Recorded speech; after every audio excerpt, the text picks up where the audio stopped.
amigos do LAC Concursos, estamos aqui para mais uma aula de Geografia, professor Marcelo. Então hoje nós estaremos abordando um tema de Geografia do Brasil, que consta nas ementas que o professor Luiz passou para a gente. São ementas de diferentes estados. Você sabe que eu estou gravando para atender várias necessidades que a gente tem aqui de concursos, e o problema é que existem assuntos comuns, e esse aqui é um deles, que fala sobre distribuição, crescimento, tá, da população brasileira e estrutura, tá joia? Então nós vamos abordar esse tema dentro de Geografia do Brasil, uma perspectiva de Geografia do Brasil. Então vamos começar, meus concursandos, vamos lá. Moçada, é o seguinte: quando a gente fala de aspectos demográficos, a gente está falando de demografia, que é a parte da geografia que estuda o quê? Que estuda a população, certo? Beleza? Muito bem. Só que aí a gente vai começar primeiro trabalhando alguns conceitos bem básicos que a gente tem da demografia, tá? Para não ter pepino, não ter chabu.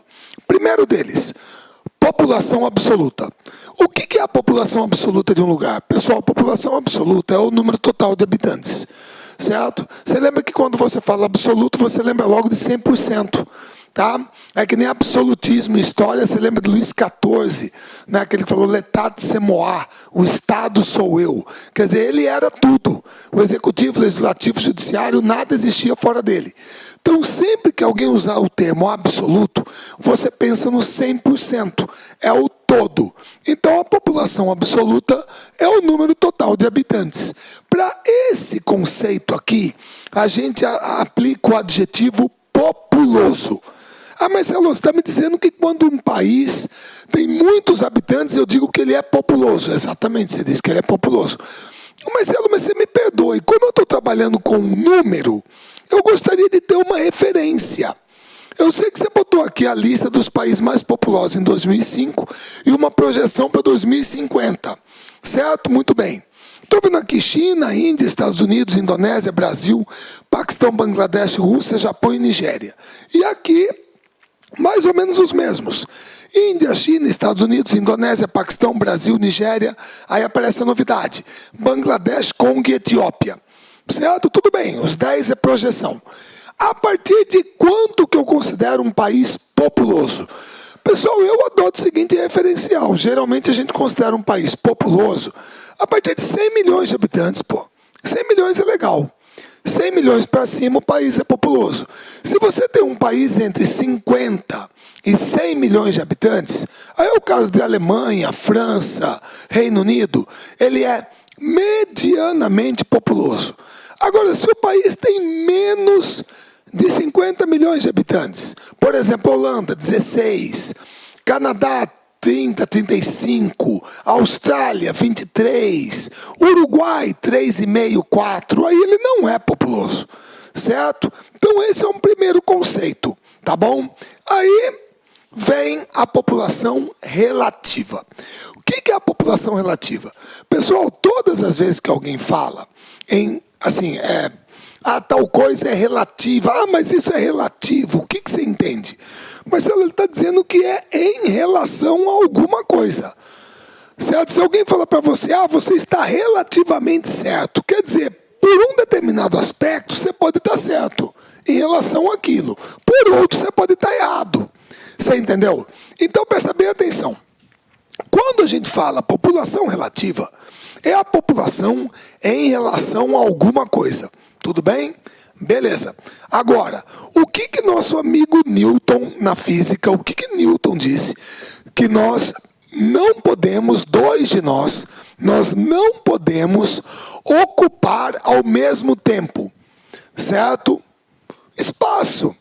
Nós não podemos ocupar o mesmo lugar no espaço ao mesmo tempo. Dois corpos não podem fazer isso, certo? Então, todos nós temos uma relação com o espaço que nós ocupamos. E se nós estabelecemos uma relação entre a população e o espaço, ou seja, a área em quilômetros quadrados, isso é a minha população relativa. É o número de habitantes por quilômetro quadrado. Ah, Marcelo, para tudo, peraí. Mas isso aí eu estudei no ensino médio como sendo densidade demográfica. Meu querido, é um sinônimo. um sinônimo. População relativa à densidade demográfica, 6,5 dúzia, é a mesma coisa. E para isso, você aplica o adjetivo povoado, certo? Ah, Marcelo, mas espera aí. Lá vem a questão do número de novo. A partir de quanto que eu considero um país povoado? Eu não coloquei aqui porque eu posso recorrer ao recurso, né, a tecnologia. Então, vamos lá. Ao invés de colocar no slide, eu posso abrir e fazer isso com vocês agora. Pessoal, está aqui uma figura que representa o quê? Exatamente 1 quilômetro quadrado. Está aqui, ó. Eu tenho um quadrado de 1 quilômetro por 1 quilômetro, por 1 quilômetro, por 1 quilômetro. Todo mundo se lembra que a área do quadrado é lado ao quadrado. É lado vezes lado. O retângulo é base vezes altura. Como no quadrado a base é igual à altura, pô, é ao quadrado, beleza. Então, 1 vezes 1, 1 quilômetro quadrado. Está aqui a área desse quadrado, certo? Muito bem. Agora, o que vocês perceberam? Vocês perceberam que eu dividi cada lado do quadrado em 10 partes iguais. Olha só. 1, 2, 3, 4, 5, 6, 7, 8, 9, 10. Certo? 1, 2, 3, 4, 5, 6, 7, 8, 9, 10. Como eu sei que 1 quilômetro são 1.000 metros, então cada pedacinho desse aqui é quanto? 100 metros por 100 metros por 100 metros por 100 metros. Então eu acabei de descobrir que 1 quilômetro quadrado são 100 hectares de área. Todo mundo se lembra que 1 hectare na fazenda, quanto que é? 100 metros por 100 metros por 100 metros por 100 metros. É 1 hectare. Então 1 quilômetro quadrado são 100 hectares. Isso quer dizer que da próxima vez que alguém na sua família falar para você que a propriedade rural tem 2.000 hectares, o que você faz? Corta 2 zeros, 20 quilômetros quadrados. Todas as vezes que alguém falar que de repente um determinado local tem 5 quilômetros quadrados, você coloca 2 zeros, 500 hectares. Pronto. Agora olha só. Meu concursando, imagine que eu dei para você, certo? Muito cuidado nessa hora. Mas imagine que eu dei para você um lote de 100 metros por 100 metros por 100 metros por 100 metros para você construir a sua casa. Tá bom. Pô, Marcelo, tá bom pra caramba. Dá até pra fazer um campinho society, rapaz. Pelo amor de Deus. Você está me dando 1 hectare para fazer minha casa. Tá muito bom. Beleza. Então, como você está vendo, tem um quadrinho pintado em vermelho aqui. Certo? Muito bem. Então, eu vou fazer assim, ó. Um quadrinho.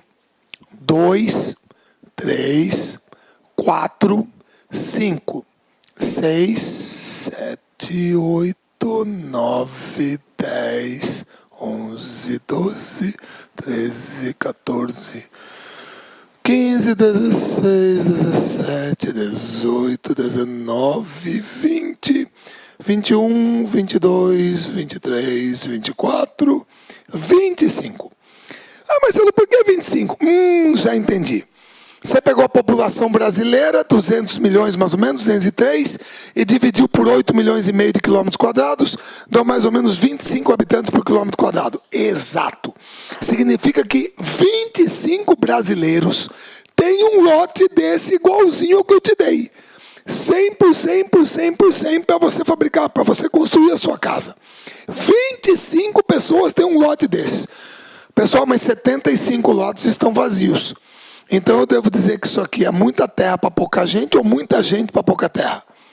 Mas eu acho que é muita terra para pouca gente. Por isso que você fala que o Brasil é fracamente povoado. Certo? Beleza? É por isso que você diz que o Brasil é um país populoso. Ele é o 5º mais populoso do planeta. Certo? Como vocês viram aqui, hoje ele é o 5º mais populoso. Já tem 203 milhões de habitantes. Mas ele é fracamente povoado. Tem aproximadamente 25 habitantes por quilômetro quadrado. Ah, Marcelo, mas espera aí. E a partir de quanto que eu considero um país assim povoado? Eu adoto o seguinte critério. Imagine uma pessoa para cada quadrinho desse. Pessoal, se eu tiver uma pessoa para cada quadrinho desses aqui, quantos habitantes eu tenho? Marcelo, aí você vai ter 100 habitantes por quilômetro quadrado. A partir daí, você considera o país povoado. É claro que um país como o Japão, 330 e poucos, Bangladesh, 1.000 habitantes por quilômetro quadrado, você vai dizer perdão, que ele é densamente povoado, fortemente povoado. Só toma cuidado um pouco para usar a palavra superpovoado, porque o termo superpovoamento muitas vezes caracteriza mais uma saturação de pessoas numa determinada área, em que a infraestrutura não atende bem todo mundo e a condição é precária. Então dá uma ideia de saturação. Mas muitas pessoas aceitam isso, o prefixo é claro, super, tudo bem. Mas eu prefiro que você diga que é densamente povoado, fortemente povoado, intensamente povoado. Beleza? Tudo bem. Então, o Brasil, ele é um país populoso e fracamente povoado. Marcelo, você me perdoe, mas eu escutei o que você falou, os 25 habitantes por quilômetro quadrado. Mas pelo amor de Deus, Marcelo, eu moro aqui num bairro em que, vizinho à minha casa aqui, eu tenho 2 prédios, cada um deles tem uns 20 andares, lá tem uns 40 apartamentos em cada um, certo? 2 por andar. Ali dentro moram mais de 150, sei lá quantas pessoas. Como é que você me fala que tem 25 por quilômetro quadrado, pô? Só no meu bairro aqui tem muito mais que isso. Pessoal, mas aí é que tá. E aqui no Pantanal Mato Grossense tem prédio com apartamento? Lá na Amazônia tem prédio com apartamento? Ah, eu entendi. Você quer me dizer que o 25 habitantes por quilômetro quadrado é uma média? Exato. Se eu fosse dividir o Brasil por igual, todo mundo, para cada quilômetro quadrado eu colocava 25. Vocês entenderam? É uma média. Agora, todo mundo aqui, todos os meus concursandos, estão carecas de saber que o povoamento é heterogêneo, pessoal. Certo? Pelo amor de Deus, o Brasil foi colonizado do litoral para o interior, poxa. Se eu vier desde aqui do Amapá, de repente eu traço aqui, 300 quilômetros para dentro, mais ou menos, certo? E eu venho com essa faixa aqui de 300, tá? Até aqui embaixo. Tudo bem? Gente, pelo amor de Deus, provavelmente 70% da população brasileira está aqui. Certo? É claro que o Brasil tem áreas densamente povoadas, como o eixo Rio-São Paulo, certo? Como a zona da Mata Nordestina, a zona Bragantina aqui no Pará, certo? O quadrilátero ferrífero aqui em Minas Gerais, beleza? A grande Porto Alegre, Serra Gaúcha, tá ok? A grande Curitiba, tá certo? Beleza? Até mesmo aqui, Manaus está em vermelho, minha cidade Cuiabá em vermelho, o eixo Goiânia, Brasília. São áreas densamente povoadas. Claro que existem mais, certo? Agora, gente, Amazônia Ocidental. Olha o tamanho dela. Pessoal, isso aqui é um vazio demográfico, pô. Pantanal Mato Grossense. Aqui, ó. É um vazio demográfico. Você vai morar lá só se for uma capivara. Para com isso, não vai. Certo? Então o povoamento é heterogêneo. Então o Brasil é um país populoso, fracamente povoado. E o povoamento é heterogêneo. Você tem áreas que têm uma grande concentração populacional e áreas que são vazias. Certo? Beleza? Muito bem. Como a gente está falando de aspectos gerais da demografia, aí nós temos que ir, eu já falei do população absoluta, população relativa, agora aqui, ó, crescimento vegetativo ou natural. Marcelo, por que natural? Porque pessoas nascem, pessoas morrem. É da natureza. E isso é o que nós chamamos de crescimento vegetativo. É a taxa de natalidade menos a taxa de mortalidade. Tranquilo. O que é diferente de crescimento populacional. Porque quando você fala em crescimento populacional, pessoas nascem e pessoas morrem. Mas pessoas chegam e pessoas saem. Então eu também tenho que contar o saldo das migrações.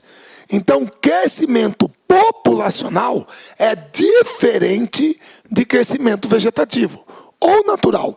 Marcelo, caramba, tem país que já está com crescimento vegetativo negativo? Já. Os países mais velhos, europeu, Japão, crescimento vegetativo é negativo, certo? O nosso ainda não, mas está caindo, certo? Beleza? E a gente vai estudar o porquê disso, tá joia? Muito bem. Aí a gente entra nas teorias demográficas, porque também em aspectos gerais de demografia eu tenho que falar nisso. Pessoal, quem que é o nosso amigo aqui? O nosso amigo é, o nome da teoria vem dele aqui, ó. Thomas Robert Malthus, certo? Malthus é autor de uma teoria de população, certo? Que a partir da obra dele, Ensaios sobre as Teorias das Populações, passa a ser conhecida como malthusianismo.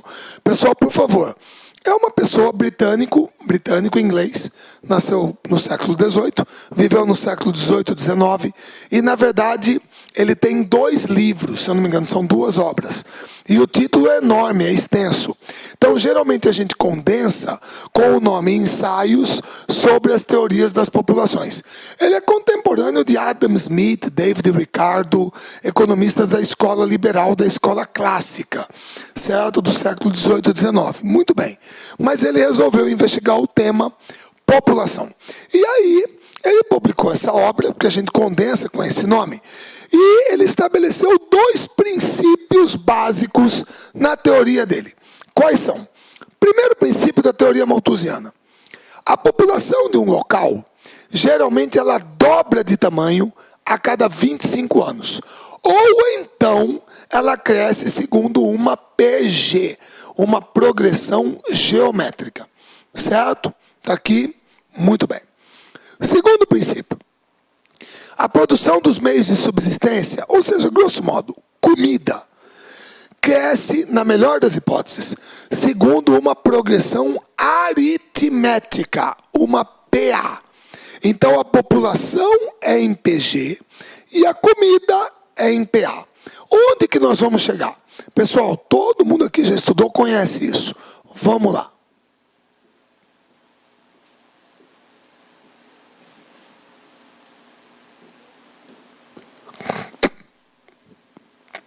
Perdão.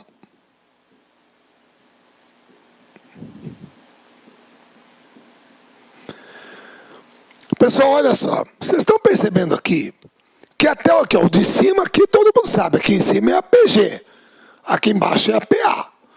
Certo? Está crescendo, né, de 1 em 1. Muito bem. Até o segundo termo, tudo ok. Tudo ok. 2 ao quadrado, 4, 2 mais 2, 4. A população está em 4, a comida está em 4. Pelo menos empatou. Certo? Agora, a partir daí é uma goleada. 8 a 5. 16 a 6. 32 a 7. Ou seja, a população está em 32, a comida está em 7. Qual é a moral da história? Marcelo, não vai ter comida para todo mundo. A visão é muito clara. Então eu tenho 2 alternativas, pessoal. Ou eu aumento a produção de comida, ou eu diminuo a produção de gente. Ah, já sei, a natalidade. Exato. Vocês acham que vivendo no século XVIII, XIX, o nosso amigo Malthus achava possível aumentar a produção dos meios de subsistência, a produção de comida para atender todo mundo? Não, Marcelo, não ia rolar. Porque ele não conseguia enxergar, por exemplo, o quê? Mecanização agrícola, melhoramento genético, semente selecionada, organismo geneticamente modificado, correção de solo, calagem, adubação fertilizante, controle de praga com defensivo. Ele não tinha isso. Então, como que vai aumentar a produção agrícola? Não dá. Eu tenho que ir em cima da natalidade. Ah, mas peraí, você está sendo incoerente. Porque se não tem a colheitadeira, não tem o adubo, não tem o trator, não tem o fertilizante, não tem nada disso, também não tem DIU, diafragma, laqueadura, vasectomia, pílula, tabelinha, camisinha. Não tem. E aí, como é que você vai fazer? É aí que o nosso amigo é meio polêmico nas ideias dele. Tem uma coisa aqui que não é tão polêmica assim. Uma não é. Agora, as outras duas, complicado. O que Malthus defendia como solução para o problema? Definitivamente não vai ter comida para todo mundo. A população está aqui, a comida está aqui. Olha o buraco. Certo? Então, o que nós vamos ter que fazer? Bom, as pessoas, os casais, terão que se submeter moralmente a uma regra em benefício da coletividade. E que regra é essa? A abstinência sexual. Afinal de contas, definitivamente, para a época dele, sem sexo não há gravidez. Certo? Pessoal, é claro que ninguém está levando isso para o lado de, com todo respeito, usar a palavra, não quero ser chulo, mas por sacanagem. Não é nada disso. Mas como que você vai fazer para que as pessoas se submetam a essa regra? Nós estamos falando de um casal, pô. Certo? Não estou dizendo qualquer tipo de casal, mas você pode ter hoje um casal homossexual, o que quer que seja. Um homem e uma mulher. O casal, vamos dizer assim, tradicional, que pode reproduzir. Muito bem. Como que esse casal vai se submeter moralmente a essa regra imposta por um terceiro? Quando você tem uma parceira, certo? Quando a mulher tem um parceiro, caramba, o comportamento sexual do casal, a questão da intimidade, isso é discutido entre os dois, ora. Como que uma terceira pessoa vai colocar uma regra? Você tem que se abster. Complicado. Mas era o que ele tinha ao alcance para poder aplicar. Entendeu? Aí que vem a polemização. Certo? Segundo não é tão, aí é tranquilo. Certo? Casamentos tardios. É uma questão puramente matemática. Se uma mulher se casa aos 32 anos, provavelmente ela terá menos filhos do que uma que se casa aos 18. Isso é uma questão matemática, a questão do período fértil ser maior ou menor, a partir do casamento. Lembrando que na época dele, filhos só dentro do casamento, aquela coisa tradicional. Tudo bem.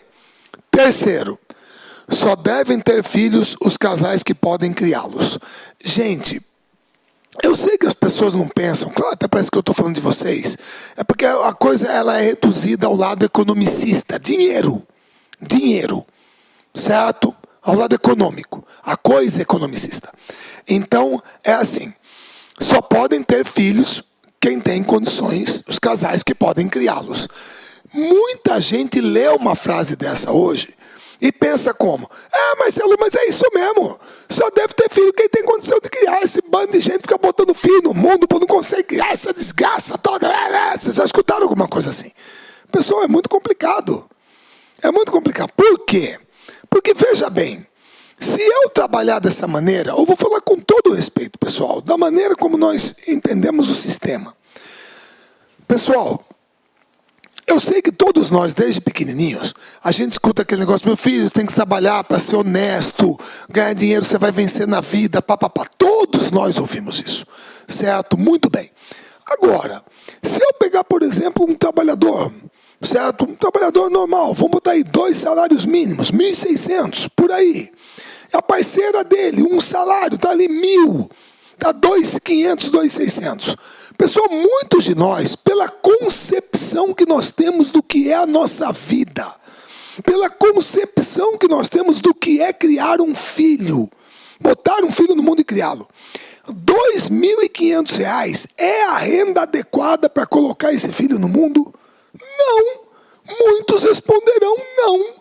Porque você está falando o quê? Da prestação da casa própria, da gasolina, você está falando da prestação do carro, da luz, água, telefone, celular, TV a cabo, colégio, plano de saúde. Não dá. Na nossa concepção de muitas pessoas, não dá. Certo? Então essa pessoa não deve ter filho. Então quando você coloca a coisa assim, reduzida ao lado financeiro, que é mais ou menos o que o nosso amigo faz aqui, fica parecendo uma coisa. Você quer eliminar a pobreza eliminando o pobre. Você quer tratar os mais pobres como se fossem uma praga. Eles não podem se reproduzir, porque eles não têm condição de criar. Você entendeu? Agora, veja bem, é claro que eu estou fazendo uma crítica, mas eu tenho que entender que o nosso amigo aqui viveu há 200 anos atrás. Então eu tenho que ser tolerante, porque ele está pensando com o espírito da época dele. Você entendeu? E ele não está percebendo que ele está dando um tiro no pé.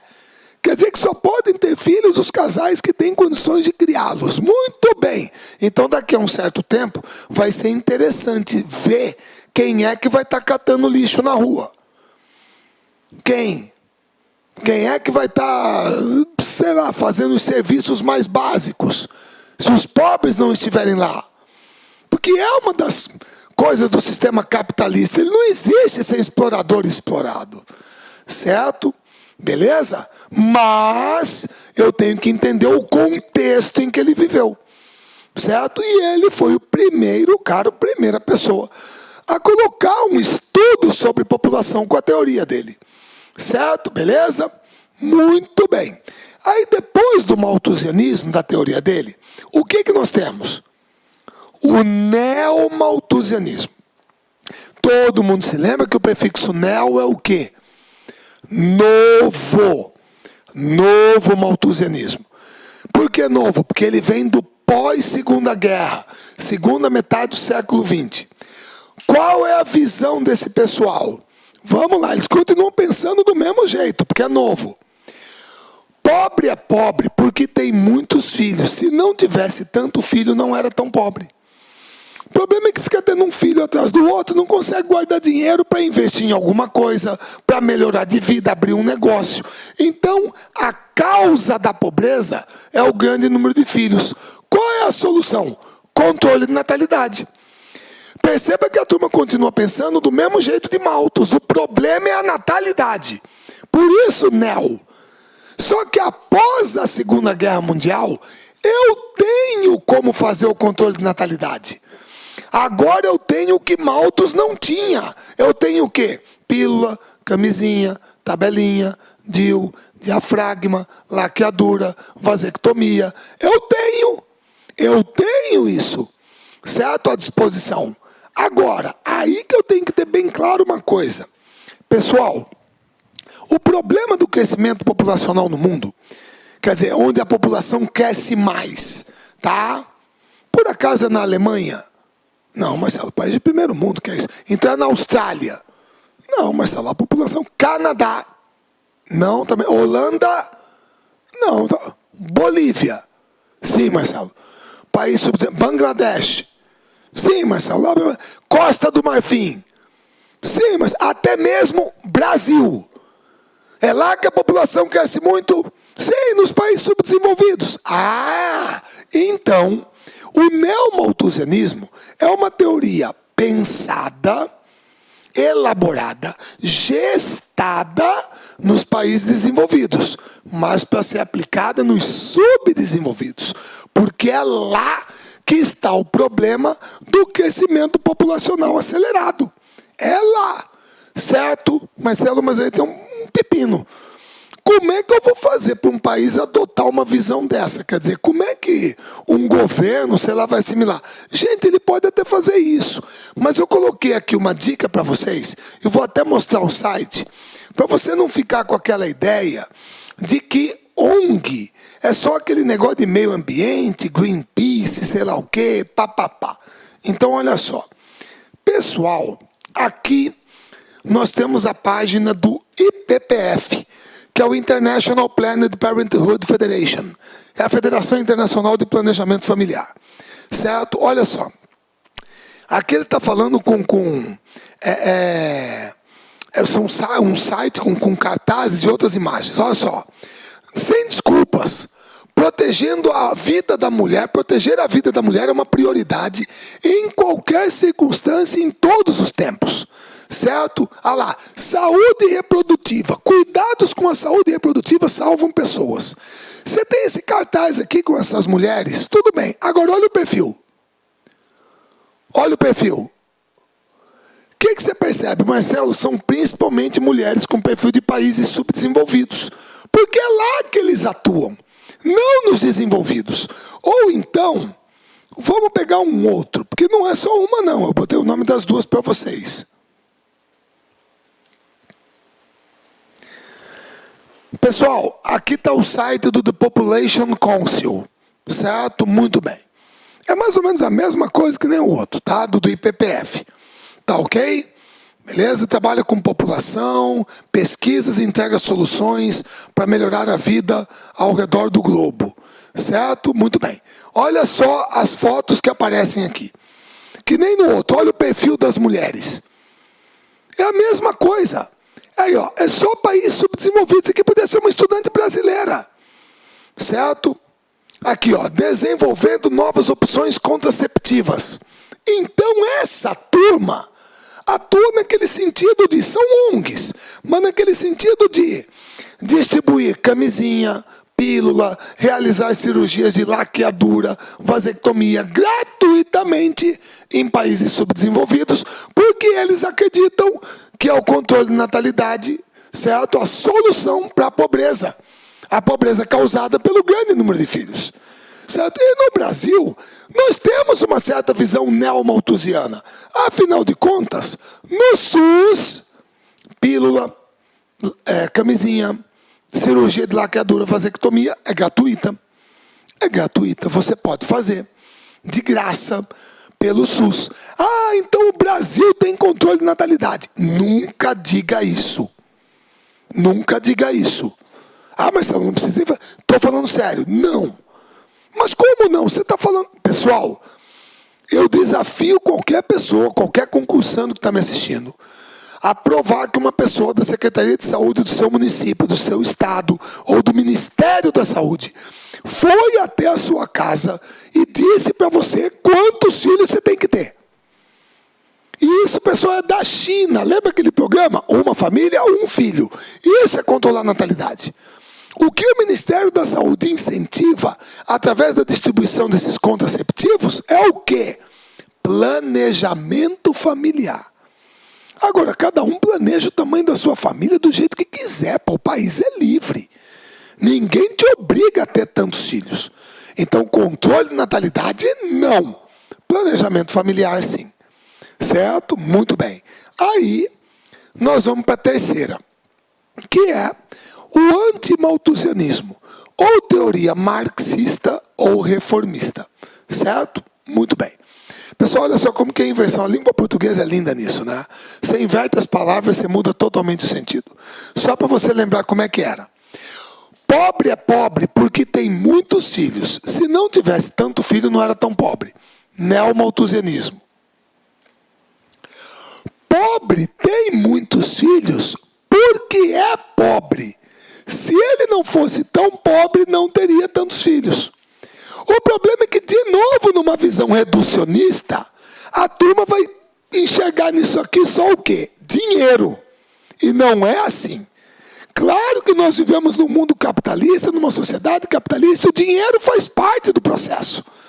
Mas, pelo amor de Deus, gente, presta atenção, ainda mais aqueles que estão me assistindo. Existe uma riqueza que todos nós temos, que não tem preço. Ninguém pode comprar nem tirar da gente. É o que está aqui. Todos nós aqui passamos mais de 20 anos com a bunda na carteira até sair com o diploma universitário. Grande parte de nós, eu falo todos porque eu espero que todos. Certo? Chegar lá no Brasil não é para muitos. Não é, definitivamente não é.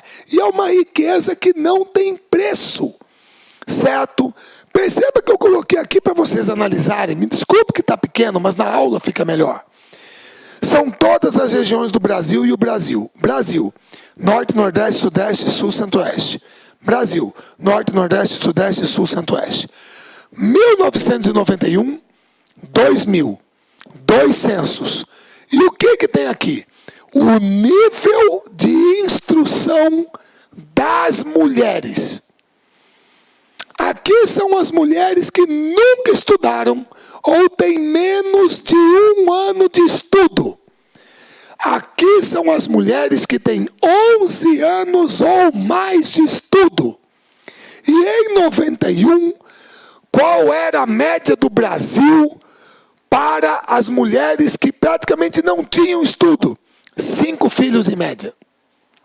5 filhos por mulher, em média.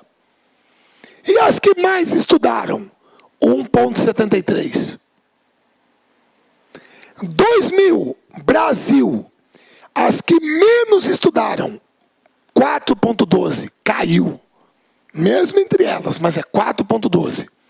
Entre as que mais estudaram, 1,48.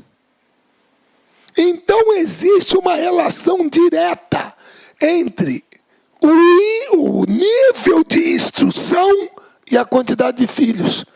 É disso que ele está falando aqui. A causa do grande número de filhos é a pobreza. Se você melhorar a qualidade de vida, distribuir renda, melhorar a educação, naturalmente as pessoas terão menos filhos. Elas tendem a ter menos filhos, porque elas sabem o que significa colocar uma nova vida no mundo. As implicações daquilo, certo? Beleza? Então essa é uma outra visão que se opõe à visão neomalthusiana. E aí, teria mais uma coisinha para eu abordar com vocês. Eu não coloquei, vou colocar aqui só. Fica fácil.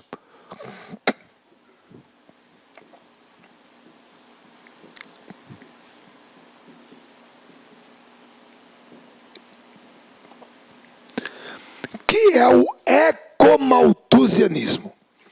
Aí eu só vou falar, todos os meus concursandos aqui vão entender super bem. O que é o ecomalthusianismo? Pessoal, o ecomalthusianismo é aquela visão que procura associar o crescimento populacional à questão ecológica do meio ambiente. Certo? Resumindo numa pergunta, seria mais ou menos assim: até quantas pessoas este planeta aguenta? Qual é o impacto do crescimento populacional sobre o meio em que vivemos? Certo? Porque todo mundo que chega, todo mundo quer, todo mundo que vem a este mundo, todo mundo quer comer, beber, dormir, trabalhar, ser feliz. Todo mundo quer. É um direito. É um direito você buscar isso. Agora, até quanto que o planeta aguenta? Certo? Tem água para todo mundo, vai ter água para todo mundo. Todo mundo. O solo vai conseguir produzir alimento para todo mundo. O clima não está sendo alterado. Quanto mais gente, isso não gera mudança. Vocês entenderam? Essa é a visão ecomalthusiana. Tá joia? Muito bem. Colocadas as teorias demográficas, agora nós passamos para o crescimento da população brasileira.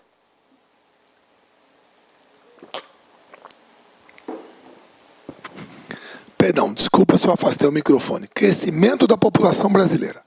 Vamos lá. Como é que nós interpretamos esse gráfico aqui? Como que nós trabalhamos? Para entender isso aqui, é assim.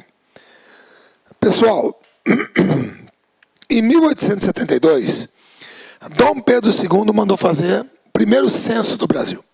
E quando o censo terminou, eu vou arredondar, nós éramos 10 milhões de habitantes. 10 milhões. Certo? Muito bem. Pessoal,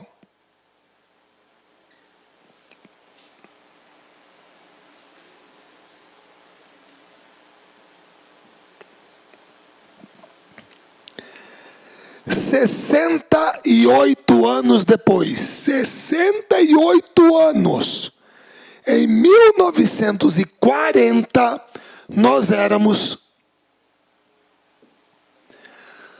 41 milhões de habitantes.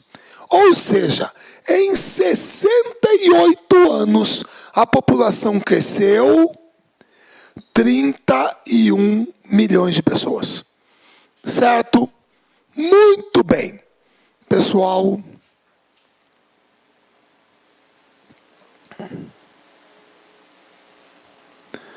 de 1940 até 1991, são 51 anos.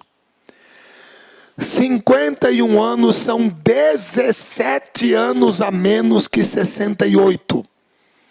E nesses 51 anos, a população brasileira passou de 41 milhões para 147 milhões. Ou seja, em 51 anos, 17 anos a menos, a população brasileira cresceu 106 milhões de habitantes. 68 anos, cresceu 31. 51 anos, 17 a menos, cresceu 106. Aí que a luzinha vermelha acendeu. Muita gente falou, meu Deus, o que está acontecendo? Caramba, o Brasil vai explodir. Assim a gente não vai aguentar. Pessoal, não vai ser assim. Mas a turma se questionou. E para entender o que estava acontecendo, nós temos que entender esse modelo. Marcelo, transição demográfica? Transição demográfica. É isso aqui que está acontecendo conosco. Nós estamos em uma das fases dela. Certo? Beleza? Muito bem. Marcelo, mas o que é isso? Explica pra gente. Primeiro, você sabe que transição significa o quê? Mudança. Está havendo uma mudança na população. No perfil da população. Por quê? Vamos lá. Pessoal, essa primeira fase aqui, a turma chama de uma fase pré-transição. Pré-transição. O Brasil esteve aqui até mais ou menos, como eu botei agora há pouco,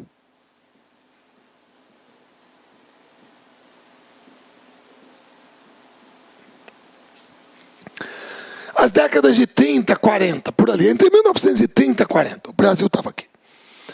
Marcelo, mas por quê? Porque o Brasil era um país eminentemente rural, a gente tinha acabado de sair do ciclo do café, certo? A economia era primária, não era um país urbanizado, tá? Então, o que acontecia no Brasil? Primeiro, a taxa de natalidade era alta. Inegavelmente era. Certo? Vocês lembram que mulher não trabalhava, pessoal. A mulher era considerada, vamos dizer assim, ela pelas... Como é que é o nome? Acho que é código filipino, porque eu acho que vinha do rei Filipe da Espanha. A mulher era considerada parcialmente incapaz de tomar decisões por si própria. Era o homem que tinha que tomar as decisões por ela. Mulher não votava. Mulher só podia trabalhar fora com autorização do marido. Existia o pátrio poder. O homem era o cabeça do casal. Certo? Então a mulher tinha muitos filhos. A função dela era parir. Certo? Ainda mais com a população rural, que muitos filhos eram mão de obra. Beleza? Agora o problema é que nascia muita gente. Pessoal, mas a mortalidade também era alta. Marcelo, mas será que era? Gente, vocês não se lembram daquela revolta da vacina no Rio de Janeiro com Oswaldo Cruz? Malária, varíola, febre amarela, certo? Aqui em Cuiabá, na Guerra do Paraguai, metade da população morreu durante a guerra de varíola, aqui, doença da bexiga. Você entendeu? Metade da população da cidade morreu. Então nascia muita gente, mas morria muita gente também. Então, o crescimento vegetativo era pequeno. Talvez por isso, desculpa o rabisco, que nós tenhamos demorado 68 anos para passar de 10 para 41. Por quê? Porque o crescimento vegetativo era pequeno, a população crescia pouco. Agora, o que vai mudar? Pessoal,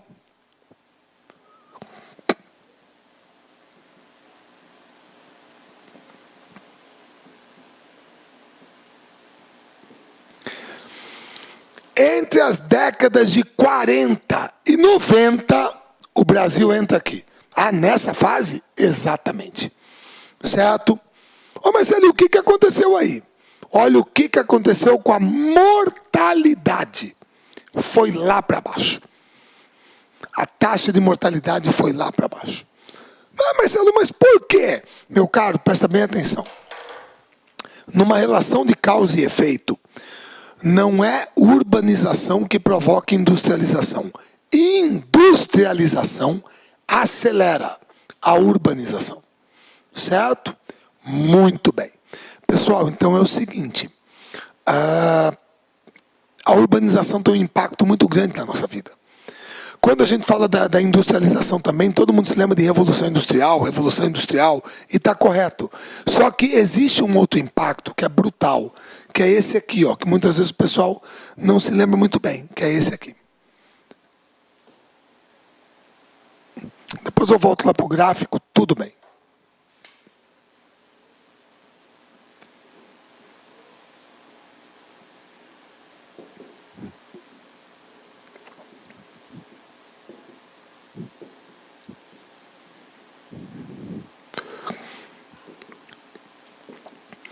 Pessoal, o que a gente chama de revolução médico-sanitária. Isso aqui vem com a urbanização e é uma coisa absurda. Você não entende a importância que isso aqui tem. Por que, Marcelo? O que é essa revolução? Primeiro, o que vem com ela?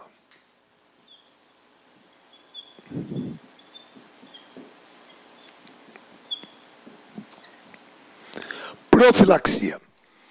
Pessoal, é impressionante como que são coisas que a gente acha hoje, tipo assim, bestas, comuns. É corriqueiro. Mas a gente tem que imaginar quantos anos o ser humano levou para perceber isso. Percebeu o quê, Marcelo? Você acordou, saiu para trabalhar, trabalhou a manhã inteira, voltou para casa, vou almoçar. Você vai almoçar? Lave as mãos. Lave as mãos. Eu vou comer uma fruta, uma verdura. Lave, descasque. Eu sei que nós somos a geração da caixinha Tetra Pak, mas vai lá. Eu vou tomar um leite. Ferva. Ou como a turma fala na dengue hoje, tampe a caixa d'água, tire a água do pneu, vire o casco de cabeça para baixo, tire a água da planta, do vaso da planta. Certo? Pelo amor de Deus, gente, é profilaxia. Se você fizer isso, não tem a doença. Agora, quanto tempo a gente levou para descobrir isso? Segundo,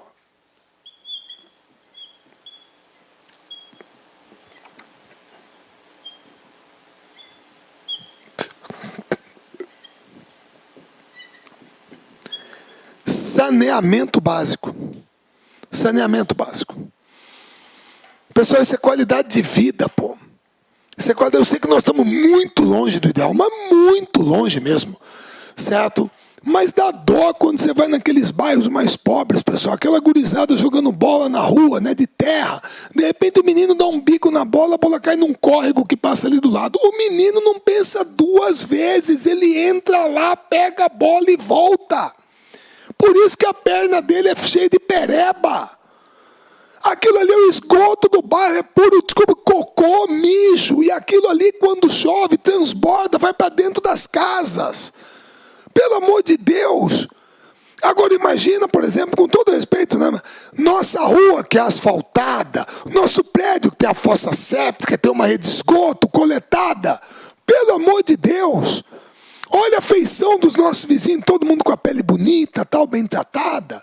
Ou então aquela vez que a gente jogou bola, tal, cansado. Putz, eu tô com sede, onde que tem água? Naquela torneira ali tem. Quem que já tomou água de torneira? Tem uma pelada. Você ficou doente? Não é bom ter água tratada. Por exemplo, vou pegar um estereótipo, claro. Que filme americano ou europeu que você já viu que o pessoal tem garrafão de água mineral dentro de casa? Ou o cara tá abrindo a geladeira para botar água e beber? Por que eles tomam água direto da torneira? Porque a água é tratada, isso é qualidade de vida, pô, é saneamento básico. Água tratada, pô, é bom, melhorou, está muito longe do ideal, muito longe, mas é melhor do que antes, certo? Terceiro,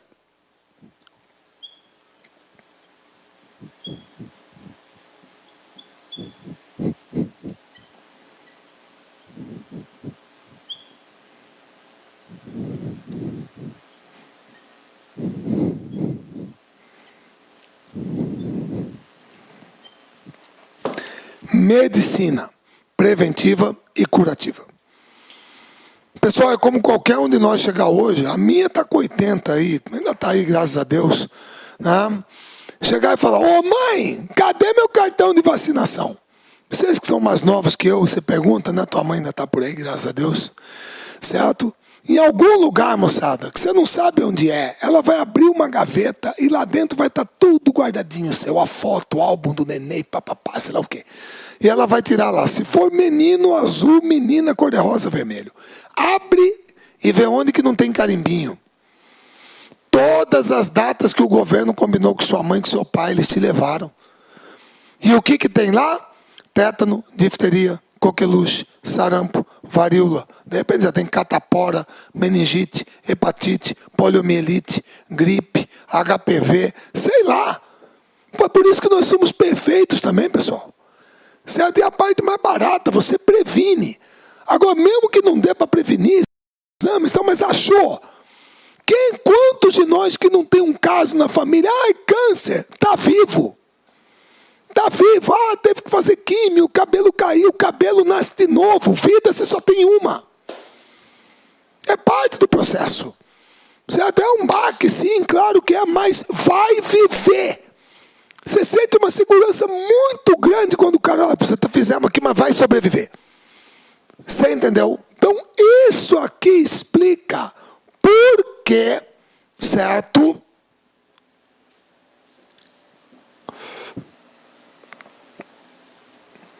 Isso explica por que a mortalidade cai nesse período. É a evolução médico-sanitária, que é o impacto que vem com a industrialização, com a urbanização entre as décadas de 40 e 90. Ô Marcelo, até que você explicou legal, tudo bem, seus argumentos até que me convenceram, mas tem uma coisa que eu estou achando incoerente. A mortalidade caiu, eu entendi por quê. Me explica só por que a natalidade não acompanhou. Aí é que tá ruim, pô. Só a mortalidade que cai, meu querido, por incrível que pareça, é.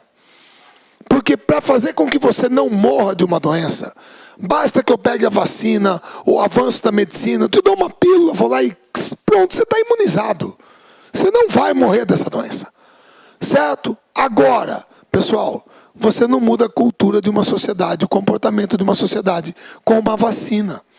Certo? Desculpa, eu não quero estereotipar isso para as moças, tá? Que eventualmente estão assistindo essa aula. Mas será que já não aconteceu alguma vez você está saindo para uma festa e de repente sua avó virar para você e falar assim: minha filha, você não acha que esse vestido seu está curto?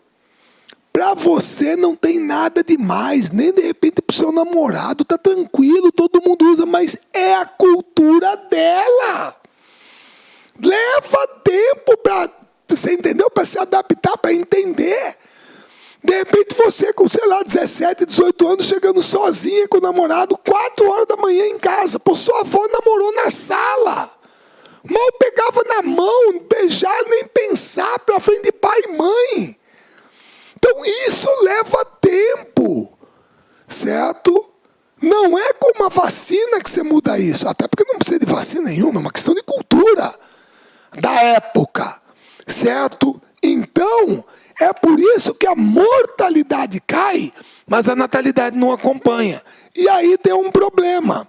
Se a mortalidade cai e a natalidade não acompanha, gente, o crescimento vegetativo aumenta. Olha ele aqui aumentando.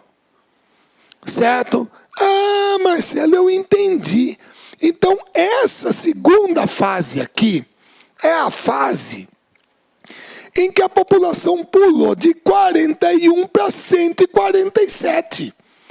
Ou seja, a população cresceu muito mais rápido, não porque passou a nascer muito mais gente. Não, pessoal, passou foi a morrer muito menos. Passou foi a morrer muito menos. Foi isso que aconteceu. Certo? Beleza? Por isso que a população cresceu tanto. Ah, mas ali nós então estamos aqui, né? Negativo. Negativo.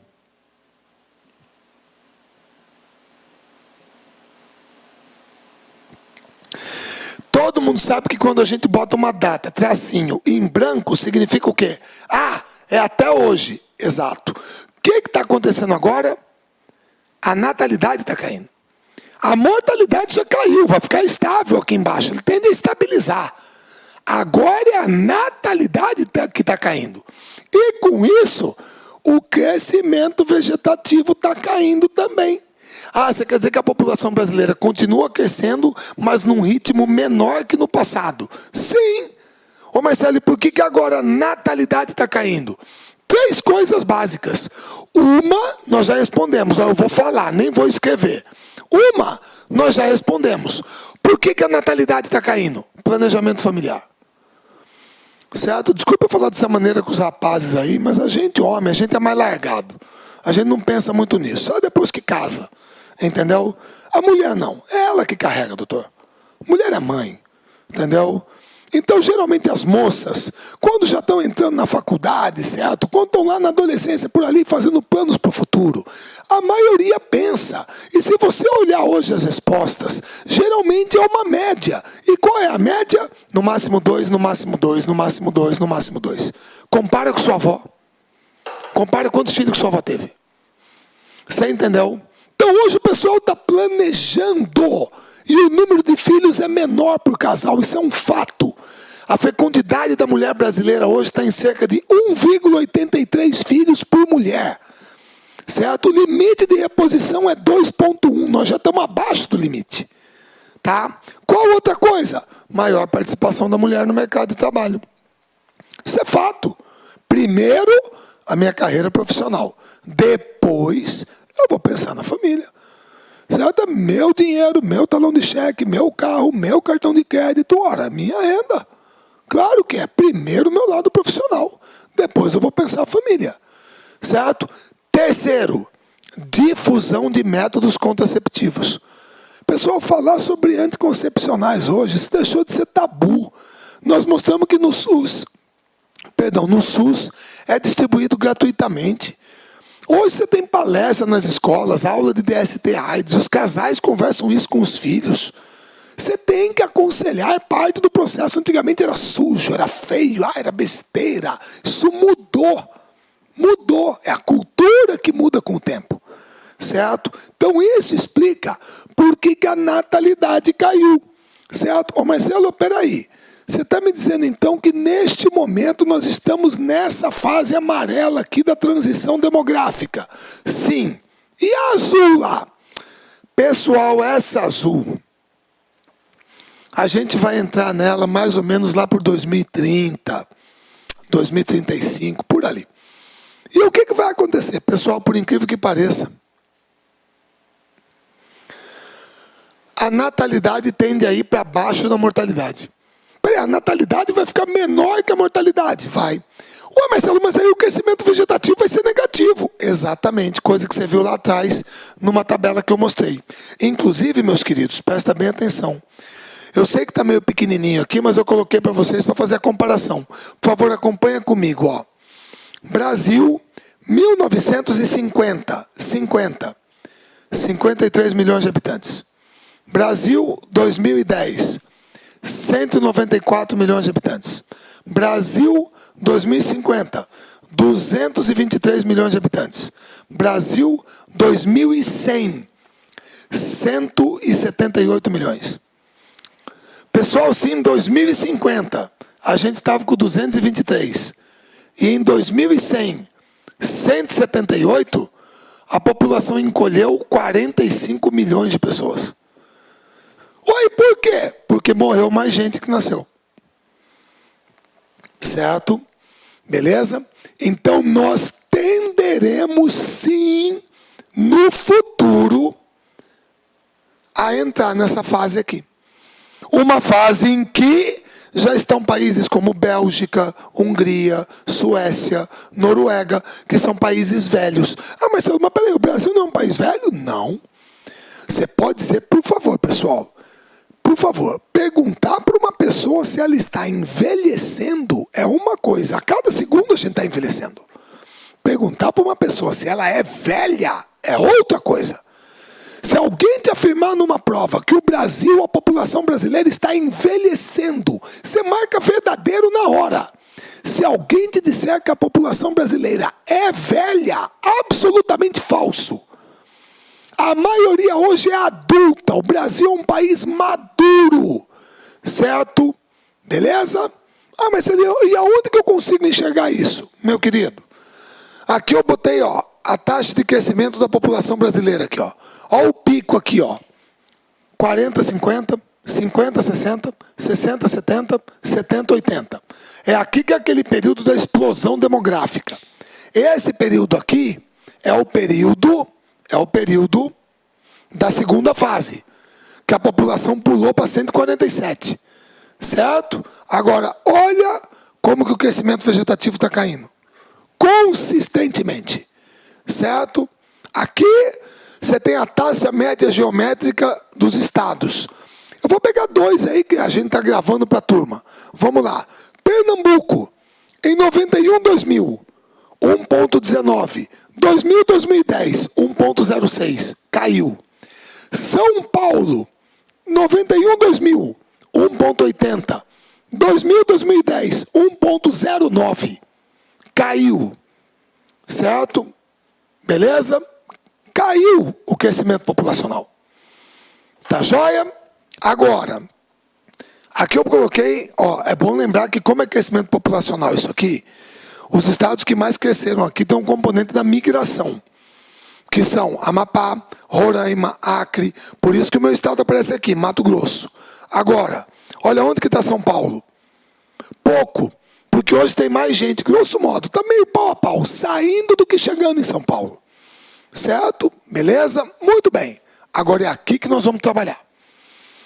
Isso aqui é a estrutura etária da população. Marcelo, não é não. Não é não. Tá bom, eu sei o que você tá dizendo. Isso aqui é uma pirâmide etária.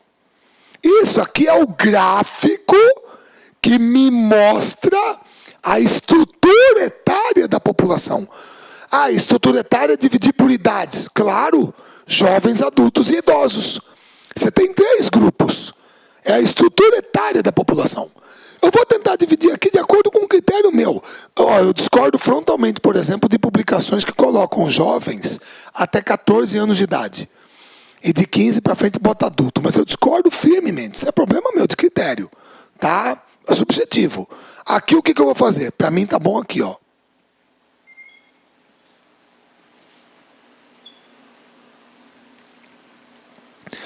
Para mim, até 15, 19 jovens. Eu, pessoalmente, sempre adoto o critério de 17. A partir de 18, eu já considero adulto. Tá? Por quê? Porque eu estou me baseando no Código Civil. Maioridade, 18 anos, você é civil e criminalmente responsável pelos seus atos. Tá? Muito bem. Idosos. Bom, idosos é fácil, né? Está aqui 55 a 59.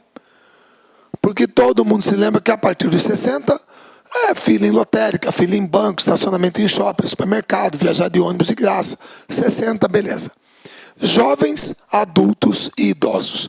Pessoal, na pirâmide, o lado direito sempre são as mulheres. O lado esquerdo são os homens. Aqui nas abscissas, você tem a quantidade de cada grupo em porcentagem ou número absoluto. Na ordenada, as idades. Certo? Por favor, 2000. Está aqui o Brasil. Olha bem. Fixo. 2000. Certo? 2010. De novo. 2000. 2010. O que você percebeu que aconteceu? Volta, Marcelo. 2000. Marcelo, olha aqui. 4.9, 4.9, 4.7, 4.8. Isso aqui é para desfazer aquela lenda, hein? Para de falar que nasce mais mulher do que homem. Para. Nasce mais homem do que mulher. Isso é estatisticamente comprovado, pessoal. É um número. Para. Então como que tem mais mulher do que homem? Pessoal, porque morre mais homem do que mulher. Natalidade masculina é maior. Existem mais mulheres do que homens no total da população brasileira, porque morrem mais homens do que mulheres. Violência urbana, acidentes de trânsito, profissões mais perigosas, doenças cardíacas, homens. Beleza? Muito bem. Agora olha os números. 4.9, 4.9, 4.7, 4.8. 2010. Olha lá. 3.7, 3.6, 4, 3.9. Marcelo do céu, a natalidade caiu. A base da pirâmide estreitou. São os jovens. Marcelo, Olha o corpo, o meio. Ficou mais largo. Alargou. Certo? E o topo. Vamos pegar uma faixa aqui de 70 a 74. 07, 09. Tá vendo? Mulher vive mais que homem. 07, 09. E agora? 09, 1.1. Aumentou a quantidade de pessoas de 70 a 74 anos. Isso quer dizer que a natalidade diminuiu, a mortalidade diminuiu, a expectativa de vida aumentou, a população envelheceu, a maioria é de adultos. Os adultos são a maioria. O Brasil é um país maduro, de maioria adulta. Beleza? Tudo bem? É claro que muitas vezes, vendo isso, as pessoas perguntam: Marcelo, isso é bom ou ruim? Gente, é difícil você ter uma pirâmide etária ideal. Ela sempre vai ter lado bom ou ruim. Por exemplo, ter muito jovem é bom? É bom. Significa que tem mais gente para entrar no mercado de trabalho para repor a mão de obra. Ter muito jovem é ruim? É ruim. Porque significa que o governo vai ter que investir pesado nessa base para qualificar essa mão de obra. Ter pouco jovem é bom? É bom. Significa que o governo vai ter que gastar menos. Ter poucos jovens é ruim? É ruim. Você pode ter dificuldade na reposição de mão de obra, você vai ter que recorrer à imigração, que é um dilema que os países europeus enfrentam. Ter pouco idoso é bom? É bom. Significa uma pressão menor em cima da Previdência Social. Benefícios, aposentadorias, pensões. Ter pouco idoso é ruim? Claro que é ruim, é qualidade de vida. A gente está passando menos tempo com nossos entes queridos, pô. Ter muito idoso é bom? Claro que é bom. Significa que a qualidade de vida melhorou, nossos pais e avós estão por aí, beleza. Ter muito idoso é ruim? Claro que é ruim, porque você vai exercer um peso em cima da Previdência Social, com pensões, aposentadorias, benefícios. Por isso que está tendo que discutir de novo a Previdência, por isso que quem ganha acima de uma faixa na Previdência, mesmo aposentado, tem que recolher de novo, certo? Agora, inegavelmente, uma coisa é positiva. Uma é ter muitos adultos. Quando a maioria é adulta, é positivo. Por quê? Porque significa que a maioria trabalha para sustentar a minoria que não trabalha. E quando isso acontece, pessoal, abre-se uma janela demográfica. Marcelo, janela demográfica? Sim. Presta bem atenção. Geralmente, a gente procura fazer o que nós chamamos de uma RD, relação de dependência. O que é isso? É você pegar a população em idade ativa. Vamos pegar de 15 a 64 anos, certo? E você estabelece uma razão entre ela e a população não ativa, os inativos, os dependentes, certo? Muito bem. Pessoal, na década de 60, 50 anos atrás, para cada 100 pessoas que podiam trabalhar no Brasil, estavam em idade ativa, para cada 100, 90 eram dependentes. Para cada 100 que podiam trabalhar, 90 não podiam. A relação era 90 para 100. Olha o peso que a turma tinha que carregar. Certo? Pessoal, hoje essa relação é de 50 para 100. Para cada 100 pessoas que estão em idade ativa, 50 não estão trabalhando. E esse número pode chegar a 40 até 2020, 2025. Então olha como que o peso vai ficar bem menor. Peso muito menor. Certo? Porque os adultos estão carregando, certo? Os dependentes. Então, gente, é esse período em que a janela se abre e a razão de dependência cai, é que você tem ouvido falar que é um período de bônus demográfico. A janela se abriu para nós. O bônus demográfico é o período, moçada, em que a estrutura etária atua no sentido de promover o crescimento econômico. Porque com o envelhecimento, o amadurecimento da população, uma maioria de adultos, significa que a maioria está na idade ativa. Então é por isso que você tem reparado que nos últimos anos o crescimento econômico se deu baseado principalmente no mercado interno. É claro que o mercado externo é importante, mas é por isso que a turma fala que nunca se vendeu tanto carro, nunca se vendeu tanta moto, nunca tanta gente viajou de avião, nunca tanta gente foi para o exterior. Porque com uma maior parcela da população trabalhando em idade ativa, você aumenta a massa salarial, aumenta o consumo. Então é o mercado interno que puxa, que foi o que aconteceu nos últimos 12, 13 anos. Certo? Beleza? Tudo bem? Então isso nós conhecemos como bônus demográfico. Inclusive, o pessoal da Exame está falando para vocês. Essa capa é de 2010. Vocês têm 20 anos para ficar rico. E olha a explicação dele aqui. O amadurecimento em massa da população abre espaço para que o Brasil dê um salto inédito de desenvolvimento. Olha a ressalva.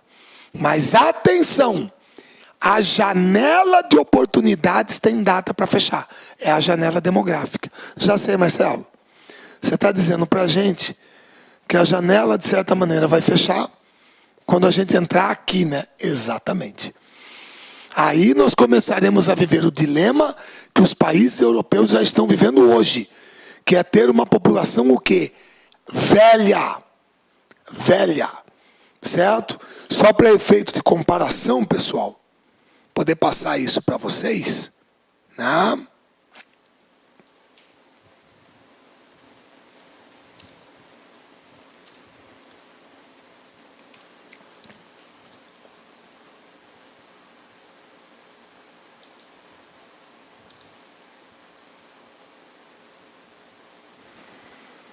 Pessoal, essa aqui é a pirâmide etária do Japão. O país do planeta que tem a maior expectativa de vida, o maior número de pessoas acima dos 100 anos de idade. Olha como que já era em 2004. Olha os jovens aqui. Olha os idosos. Olha como que vai ficar em 2050. Mais idoso do que jovem. Nós chegaremos lá também. Certo? Então aí nós começaremos a viver o dilema que muitos países estão vivendo hoje.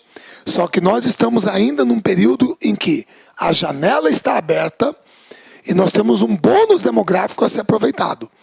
Mas a janela vai fechar. Lá por 2030, 2040, ela começa a fechar. Beleza? Pessoal, tranquilos? Maravilha. Aspectos demográficos, estrutura etária, crescimento populacional do Brasil, distribuição da população. Matamos a pau, certo? Eu ainda vou complementar esse assunto com outros tópicos, tá? Ainda falta migrações, outros tópicos relativos à população, tá bom? Mas isso vai ser numa próxima oportunidade. Bom estar aqui com vocês. A gente se vê no próximo encontro, moçada. Um grande abraço a todos. Clique lá.